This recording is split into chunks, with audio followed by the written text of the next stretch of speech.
Assalamualaikum warahmatullahi wabarakatuh. Perkenalkan,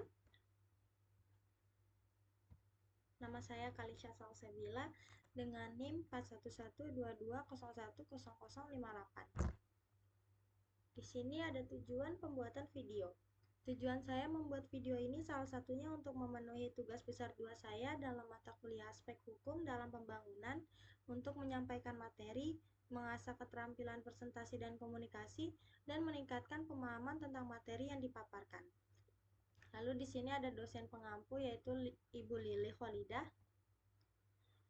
Di sini ada 3 pembahasan. Yang pertama ada manajemen klaim proyek, yang kedua ada arbitrase, yang ketiga ada etika dan kompetensi engineer serta profesionalisme. Pengertian manajemen klaim proyek adalah proses yang mengelola dan menyelesaikan klaim atau sengketa yang muncul selama pelaksanaan proyek, terutama dalam proyek konstruksi atau proyek besar lainnya yang melibatkan kontrak antara pihak-pihak yang terlibat seperti kontraktor, pemilik proyek, dan subkontraktor. Klaim ini biasanya muncul akibat perubahan kondisi, keterlambatan, biaya tambahan, atau perubahan dalam ruang lingkup pekerjaan yang disepakati dalam kontrak. Di sini ada jenis-jenis manajemen klaim proyek. Yang pertama ada klaim untuk perubahan atau change order, yaitu misalnya perubahan dalam ruang lingkup pekerjaan, bahan, desain atau jadwal yang menyebabkan perubahan biaya atau waktu penyelesaian proyek. Yang kedua, klaim untuk keterlambatan, yaitu klaim terkait dengan keterlambatan proyek yang disebabkan oleh faktor yang tidak dapat dikendalikan oleh pihak yang mengajukan klaim. Yang ketiga ada klaim untuk biaya tambahan, yaitu klaim yang diajukan karena biaya yang dikeluarkan melebihi anggaran yang telah disepakati yang sering disebabkan perubahan tidak merata.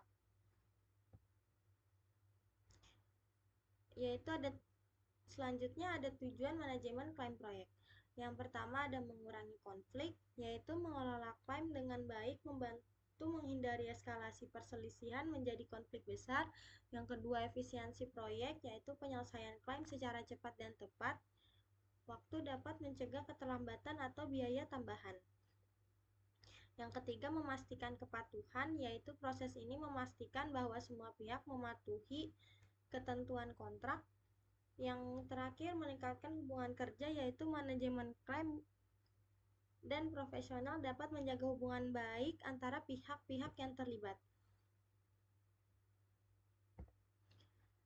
Lalu ada proses manajemen klaim proyek. Yang pertama identifikasi klaim, yaitu mengidentifikasi potensi klaim sejak dini berdasarkan kejadian atau kondisi yang tidak sesuai dengan kontrak. Yang kedua ada pemberitahuan klaim, yaitu pihak yang mengajukan klaim wajib memberikan pemberitahuan tertulis kepada pihak lain sesuai dengan syarat kontrak, mencantumkan rincian klaim, alasan, dan dampaknya. Yang ketiga dokumentasi klaim, yaitu mengumpulkan bukti-bukti pendukung klaim seperti dokumen kontrak, laporan lapangan, jadwal proyek, atau catatan komunikasi. Yang keempat ada analisis klaim. Menganalisis klaim dengan mempertimbangkan yang pertama dasar hukum atau kontraktual klaim, yang kedua validitas klaim berdasarkan fakta dan data, yang ketiga estimasi biaya dan waktu yang terpengaruh. Yang kelima negosiasi dan penyelesaian. Mencoba menyelesaikan klaim melalui diskusi dan negosiasi antara pihak-pihak terkait. Jika negosiasi berhasil, klaim diselesaikan melalui perubahan kontrak atau adendum. Yang terakhir resolusi klaim. Jika negosiasi gagal, klaim dapat diselesaikan melalui mekanisme formal seperti pertama arbitrase, yaitu penyelesaian oleh arbiter independen. Yang kedua litigasi, yaitu penyelesaian melalui pengadilan. Yang terakhir mediasi, yaitu penyelesaian melalui mediator netral. Selanjutnya ada komponen utama dalam manajemen klaim. Yang pertama kontrak yang jelas, yaitu kontrak harus mencantumkan hak dan kewajiban masing-masing pihak, serta prosedur klaim yang jelas. Kedua, pengelolaan dokumentasi, yaitu dokumentasi proyek yang baik termasuk jadwal, laporan harian, perubahan pekerjaan, dan komunikasi sangat penting untuk mendukung atau menolak klaim. Yang ketiga, pemantauan risiko, yaitu mengidentifikasi potensi risiko yang dapat memicu klaim sejak awal dan menyusun rencana mitigasi. Yang keempat, komunikasi yang efektif, yaitu menjaga komunikasi yang terbuka dan transparan untuk mencegah konflik eskalasi menjadi klaim formal. Yang terakhir ada tim manajemen klaim, yaitu menunjuk tim khusus yang memiliki keahlian hukum dan teknis untuk menangani klaim dengan cepat dan efektif. Lalu ada penyebab umum klaim proyek. Yang pertama, desain yang tidak lengkap atau salah, yaitu desain yang kurang detail atau terdapat kesalahan dapat memicu klaim perubahan atau biaya tambahan. Yang kedua, keterlambatan pekerjaan, yaitu keterlambatan akibat faktor internal atau eksternal sering menyebabkan klaim waktu. Yang ketiga, perubahan lingkup pekerjaan, yaitu perubahan spesifikasi atau tambahan pekerjaan di luar kontrak dapat memicu klaim biaya atau waktu. Yang terakhir ada faktor eksternal, yaitu cuaca buruk, bencana alam, atau gangguan politik yang mempengaruhi jadwal dan biaya proyek. Lalu ada tujuan manajemen klaim proyek. Yang pertama, mengurangi konflik, yaitu mengelola klaim dengan baik, membantu menghindari eskalasi perselisihan menjadi konflik besar. Yang kedua, efisiensi proyek, yaitu penyelesaian klaim secara cepat dan tepat waktu dapat mencegah keterlambatan atau biaya tambahan. Yang ketiga, memastikan kepatuhan, yaitu proses ini memastikan bahwa semua pihak mematuhi ketentuan kontrak. Yang terakhir, meningkatkan hubungan kerja, yaitu manajemen klaim yang adil dan profesional dapat menjaga hubungan baik antara pihak-pihak yang terlibat. Lalu ada faktor keberhasilan. Yang pertama, kejelasan dan kelengkapan kontrak. Yang kedua, komunikasi yang efektif antar pihak. Yang ketiga, dokumentasi yang akurat dan terorganisir. Yang terakhir, pemahaman yang baik terhadap hukum dan regulasi yang berlaku. Lalu pembahasan kedua yaitu arbitrase. Pengertian arbitrase adalah salah satu metode penyelesaian sengketa di luar pengadilan, di mana kedua belah pihak yang bersengketa sepakat untuk menunjuk pihak ketiga yang netral disebut arbiter, untuk memberikan keputusan yang mengikat. Proses ini sering digunakan dalam dunia bisnis, proyek konstruksi, perdagangan internasional, atau kontrak kerja yang memuat klausul arbitrase. Selanjutnya ada karakteristik arbitrase. Yang pertama ada berdasarkan kesepakatan, yaitu arbitrase hanya dapat dilakukan jika kedua belah pihak sepakat untuk menyelesaikan sengketa melalui proses ini.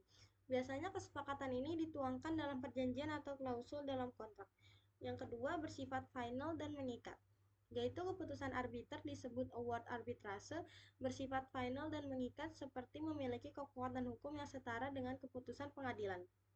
Yang ketiga, fleksibilitas prosedur, yaitu proses arbitrase lebih fleksibel dibandingkan proses litigasi di pengadilan. Pihak-pihak dapat menentukan prosedur, lokasi bahasa, dan hukum yang berlaku. Yang keempat, kerahasiaan.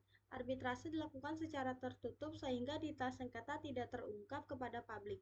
Yang kelima, kehadiran arbiter yang ahli. Arbiter biasanya dipilih berdasarkan keahlian mereka dalam bidang yang relevan dengan sengketa. Lalu selanjutnya ada proses arbitrase. Yang pertama ada kesepakatan arbitrase, yaitu sengketa hanya dapat dibawa ke arbitrase jika ada perjanjian tertulis antara pihak-pihak untuk menggunakan arbitrase. Yang kedua ada pengajuan gugatan, yaitu salah satu pihak mengajukan permohonan arbitrase disertai dokumen yang menjelaskan dasar sengketa. Yang ketiga penunjukan arbiter, yaitu pihak-pihak menunjuk satu atau lebih arbiter. Arbiter harus netral dan tidak memiliki konflik kepentingan. Yang keempat ada sidang arbitrase, yaitu proses arbitrase dapat berupa sidang fisik atau pertukaran dokumen. Setiap pihak diberi kesempatan untuk menyampaikan argumen dan bukti. Yang terakhir ada keputusan arbitrase, yaitu arbiter mengeluarkan keputusan atau award yang bersifat final dan mengikat. Keputusan ini dapat dilaksanakan secara langsung atau melalui pengadilan jika salah satu pihak menolak mematuhi. Selanjutnya ada kelebihan dan kekurangan arbitrase. Kelebihan arbitrase yang pertama itu proses cepat, yaitu arbitrase biasanya lebih cepat dibandingkan litigasi di pengadilan. Yang kedua, kerahasiaan terjamin, yaitu detail kasus tidak dipublikasikan. Yang ketiga, keahlian arbiter, yaitu arbiter sering memiliki pengetahuan khusus dalam bidang yang terkait dengan sengketa. Yang keempat, fleksibilitas, yaitu proses arbitrase dapat disesuaikan dengan kebutuhan para pihak. Lalu kekurangan arbitrase. Yang pertama, biaya mahal. yaitu meskipun cepat, arbitrase dapat menjadi mahal karena melibatkan arbiter profesional. Yang kedua, tidak ada banding, yaitu keputusan bersifat final dan tidak dapat diajukan banding. Yang terakhir, kurangnya kekuasaan paksa, yaitu arbiter tidak memiliki kekuasaan memaksa seperti hakim di pengadilan. Lalu ada contoh penggunaan arbitrase. Yang pertama, proyek konstruksi yaitu sengketa terkait pelaksanaan kontrak konstruksi antara kontraktor dan pemilik proyek. Yang kedua ada perdagangan internasional, yaitu penyelesaian sengketa antar perusahaan yang berbasis di negara berbeda. Yang ketiga kontrak bisnis, sengketa terkait pemenuhan kewajiban dalam perjanjian bisnis. Lalu pembahasan yang terakhir adalah etika dan kompetensi engineer serta profesionalisme. Yang pertama, etika engineer. Etika engineer mengacu pada prinsip dan standar moral yang harus diikuti oleh seorang insinyur dalam menjalankan tugasnya. Etika ini memastikan bahwa pekerjaan seorang insinyur tidak hanya berorientasi pada hasil teknis, tetapi juga mempertimbangkan dampaknya terhadap masyarakat, lingkungan, dan keselamatan. Prinsip utama etika engineer. Pertama, keselamatan dan kesejahteraan publik, yaitu engineer harus memprioritaskan keselamatan, kesehatan, dan kesejahteraan masyarakat dalam semua kegiatan profesionalnya. Yang kedua, kejujuran dan integritas. Engineer harus bekerja dengan jujur, menghindari penyalahgunaan keahlian, serta memberikan informasi yang benar kepada klien dan masyarakat. Yang ketiga, tanggung jawab terhadap lingkungan, yaitu engineer harus meminimalkan dampak negatif terhadap lingkungan dan mendorong keberlanjutan dalam desain dan praktik. Yang keempat, keadilan dan tanpa diskriminasi, yaitu engineer harus memperlakukan semua orang secara adil tanpa memandang latar belakang atau kepentingan pribadi. Yang terakhir, kepatuhan terhadap hukum dan standar. Engineer wajib mematuhi hukum yang berlaku dan standar profesional yang relevan. Selanjutnya ada kompetensi engineer, yaitu manajemen klaim proyek adalah proses yang mengelola dan menyelesaikan klaim atau sengketa yang muncul selama pelaksanaan proyek, terutama dalam proyek konstruksi atau proyek besar lainnya yang melibatkan kontrak antara pihak-pihak yang terlibat seperti kontraktor, pemilik proyek, dan subkontraktor. Klaim ini biasanya muncul akibat perubahan kondisi, keterlambatan, biaya tambahan, atau perubahan dalam ruang lingkup pekerjaan yang disepakati dalam kontrak.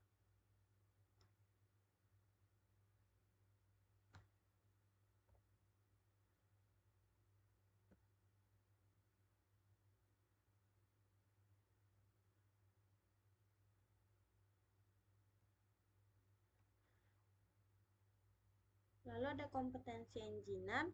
Kompetensi engineer adalah kemampuan teknis dan non-teknis yang harus dimiliki oleh seorang insinyur untuk menjalankan tugasnya secara efektif dan efisien. Kompetensi ini mencakup pengetahuan, keterampilan, dan sikap yang diperlukan. Lalu ada komponen kompetensi engineer. Yang pertama ada kompetensi teknis, terbagi 3 bagian. Yang pertama kemampuan menganalisis masalah teknik, yang kedua penguasaan prinsip-prinsip dasar teknik yaitu fisika, matematika, desain, yang terakhir keahlian dalam penggunaan alat, perangkat lunak, atau teknologi spesifik. Yang kedua ada kompetensi manajerial, terbagi 3 bagian. Yang pertama kemampuan mengelola proyek, waktu, dan sumber daya. Yang kedua kemampuan bekerja dalam tim multidisiplin. Yang ketiga keterampilan komunikasi yang efektif baik lisan maupun tulisan. Yang ketiga kompetensi kreativitas dan inovasi terbagi 2 bagian. Yang pertama kemampuan menciptakan solusi baru yang efektif dan efisien. Yang kedua adaptasi terhadap perubahan teknologi dan kebutuhan industri.